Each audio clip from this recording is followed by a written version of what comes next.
नमस्कार दोस्तों, मेरा नाम कृष्णराज राव है और मुझे अर्बन नक्सल और ऐसे सब नाम बुलाए जाते हैं क्योंकि मैं सच कहता हूँ, आम आदमी के तरफ से बात करता हूँ और ऐसी चीज़ें बोलता हूँ जो शायद कोई और न बोल पाए।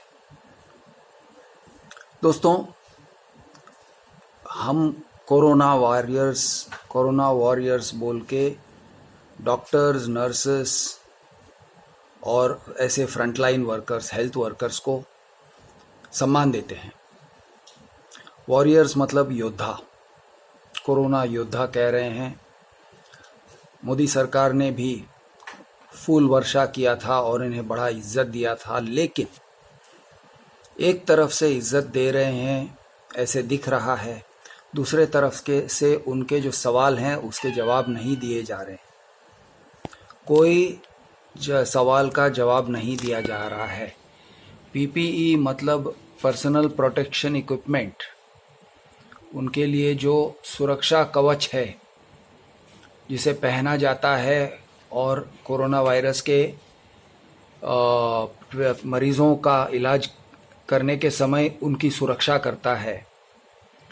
पीपीई की कमी है देश में, वेंटिलेटर वगैरह और कई तरह के दवाइयों की कमी है। हॉस्पिटल्स में कोई सिस्टम नहीं है, किसको एडमिट किया जाएगा, किसको नहीं एडमिट किया जाएगा, कहाँ पर रखा जाएगा, किसी तरह का सिस्टम नहीं है। और इस तरह से उनको यानी बिल्कुल बेदखल किया जा रहा है एक तरफ से, और दूसरी तरफ से उनके ऊपर हेलीकॉप्टर से फूल बरसा रहे हो और देश को दिखा रहे हो कि देखो हम उनकी कितनी इज्जत करते हैं। और उन्हें वापस बुलाया जा रहा है, डराया धमकाया जा रहा है कि आप ड्यूटी ज्वाइन नहीं करोगे कोरोना वायरस के से लड़ने का। आप अगर कोरोना वायरस वाले हॉस्पिटल्स में काम नहीं करोगे तो हम आपके अगेंस्ट एक्शन लेंगे। इस तरह से डराया धमकाया भी जा रहा है हमारे कोरोना वॉरियर्स को। तो दोस्तों, कोरोना वॉरियर्स यानी कोरोना योद्धा के साथ जुड़ी हुई एक सोच है, वो मैं आपके सामने रखना चाहता हूं। हर बार योद्धा को जीतने के लिए नहीं भेजा जाता। कई बार जंग में योद्धा को हारने के लिए, मरने के लिए भी भेजा जाता है। कई राजाओं ने ऐसे काम किए हैं, कई सेनापतियों ने, कई जनरल्स ने इस तरह के काम किए हैं कि सिपाहियों को, सैनिकों को मौत के मुंह में ढकेल देते हैं। और ऐसे सिपाही और ऐसे सैनिकों के बारे में कहा जाता है कि वो कैनन फॉडर हैं। कैनन फॉडर मतलब तोप के मुंह में डाला गया चारा। जैसे आप गाय को चारा खिलाते हो ना, लेकिन ये तोप को खिलाया हुआ चारा, कैनन फॉडर। तो कई सारे डॉक्टर्स को ऐसे लग रहा है कि उन्हें कैनन फॉडर बनाया जा रहा है। क्यों? क्योंकि अगर आप उनके लाइफ की कीमत समझते थे तो आप उनको बिना कोई सिस्टम बनाए, बिना कोई पद्धति के क्यों हॉस्पिटल्स में भेज देते? बिना पीपीईज के, बिना मास्क के, बिना इक्विपमेंट के, बेकार में क्यों आप उन्हें हॉस्पिटल्स में भेज रहे हो? और हॉस्पिटल के सिस्टम में उन्हें फिट होना पड़ता है। आप किसी भी तरह से उनसे पूछते नहीं हो कि किस तरह से काम होना चाहिए। आप उन्हें डाल देते हो, ढकेल देते हो हॉस्पिटल्स में और कहते हो जाओ करो। और अब वो वहाँ जाकर क्या करेंगे? वही करेंगे जो वहाँ पर चल रहा है। यानी बहती गंगा में उनको फेंक रहे हो और कह रहे हो जाओ काम करो। तो वो कोरोना वायरस के मरीजों को भी नहीं बचा सकते और दूसरे जो डिजीज़ हैं, दूसरे मर्ज हैं, उसके भी मरीजों को नहीं बचा सकते। बस जाएंगे, अपनी जान पर खेलेंगे और वापस आएंगे। इस तरह का माहौल बनाया है आपने।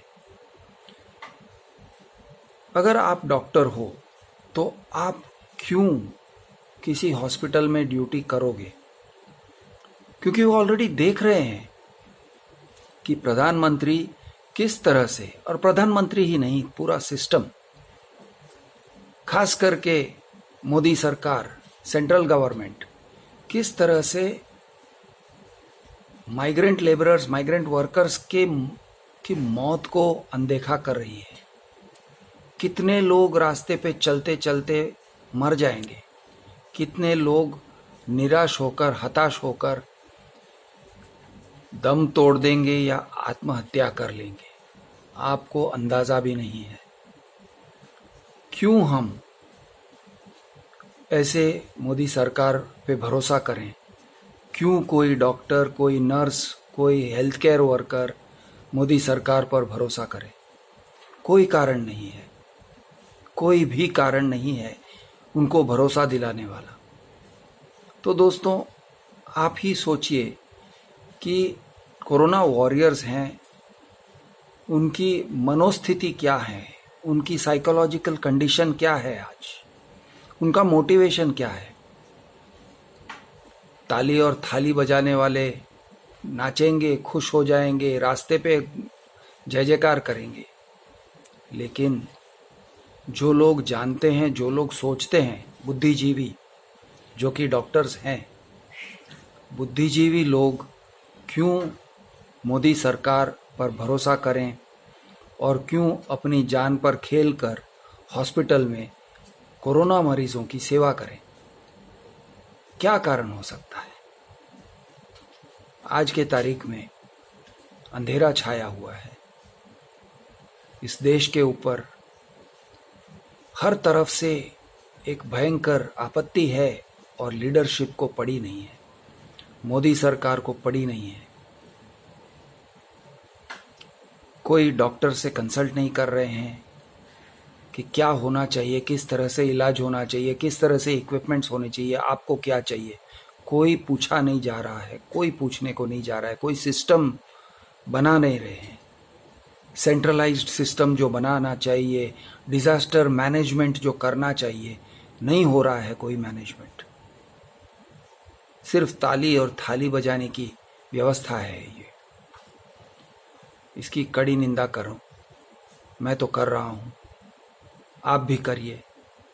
हो सके तो मोदी सरकार के कानों तक पहुँचे, उनके भक्त लोगों के से चीर कर मोदी सरकार की कान तक पहुँचे, ऐसी आवाज़ उठाएं हम।